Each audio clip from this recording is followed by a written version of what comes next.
তুমি প্রেমিকার পিছনে ঘোরো, 15 বছর বয়স তোমার, 20 বছর 22 বছরে বাইক লাগবে তোমার। তোমার বাবা বিয়ে করা সত্ত্বেও সে তার যৌবন কাটাতে পারেনি তার বউয়ের সাথে, মানে তোমার মায়ের সাথে, তোমার জামা কাপড়ের ব্যবস্থার জন্য।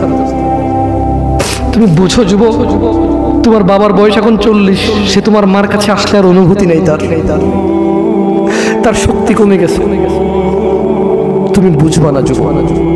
15 বছর বয়সে তুমি যত উত্তেজিত, তোমার বাবা 30 বছর বয়সে এরকম ছিল, সে আসতে পারেনি।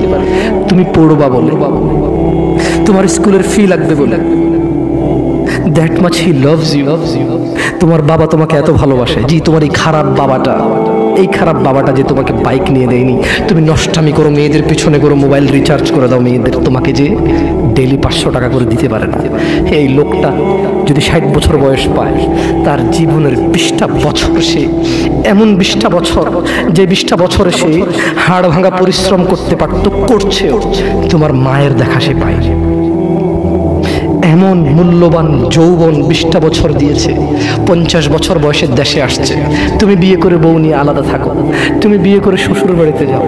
তোমার বাবা দেশে তো আসছে, তার যৌবন আর নেই, তার ওই সুখ স্বাচ্ছন্দ্য আর নেই।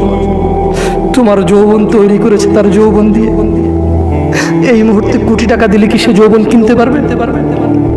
তোমাকে তোমার বাবা এত ভালোবাসে।